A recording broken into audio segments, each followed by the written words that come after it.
बहुत बहुत धन्यवाद। चिरंजीव राव जी। आपका धन्यवाद करता हूं कि पहली बार मुझे सदन में बोलने का मौका मिला।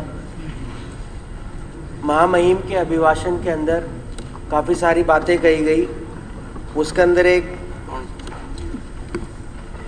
मेडिकल के मामले में मैं बोलना चाहूँगा कि हमारे मुख्यमंत्री जी ने 2015 के अंदर मनेठी के अंदर एम्स की घोषणा करी थी और 2018-19 के अंदर खुद प्रधानमंत्री जी ने भी उसकी स्वीकृति दी थी और चुनाव होने के बाद ये बात आई कि उसको फॉरेंस क्लियरेंस नहीं मिल पाई। तो अब सरकार उसके अंदर जवाब दे कि ये मनेठी के अंदर एम्स बनेगा या नहीं बनेगा। दूसरा, ये मेरी विधानसभा के अंदर एक गांव है सारणवास, वहां पर 5 करोड़ की लागत से पॉलीक्लिनिक खुला हुआ है जिसके अंदर ना कोई डॉक्टर है ना कोई मशीनरी है, तो उसके ऊपर भी सरकार ध्यान दे।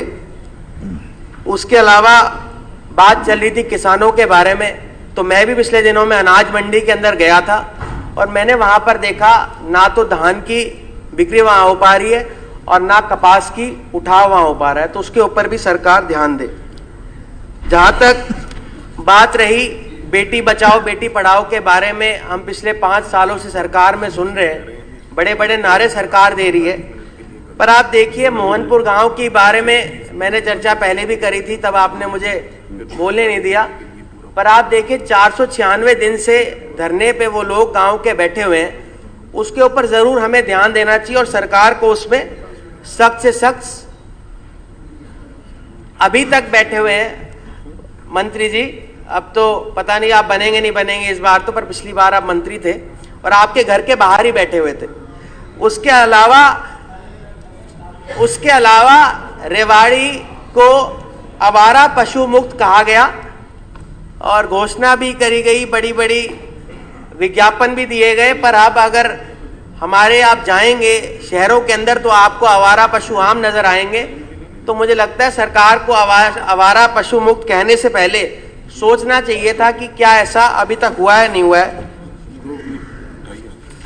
जहां तक बात रही पॉल्यूशन के बारे में, आपने कहा कि मुख्यमंत्री जी उसके बारे में जवाब देंगे, पर मुझे लगता है अगर सबसे ज्यादा किन्हीं जगहों को उससे प्रभाव डलता है तो हमारे क्षेत्र अहिरवाल को ही उसके अंदर पड़ता है, तो सरकार को उसके ऊपर सख्त से सख्त कदम उठाने चाहिए। और जहां तक बात रही ड्रग्स की, तो ये तो पूरे प्रदेश के अंदर बहुत ज्यादा तेजी से फैल रहा है, इसके ऊपर भी सरकार को सख्त से सख्त कदम आने वाले समय में उठाने चाहिए। आपका बहुत बहुत धन्यवाद। धन्यवाद। माननीय सदस्यगण।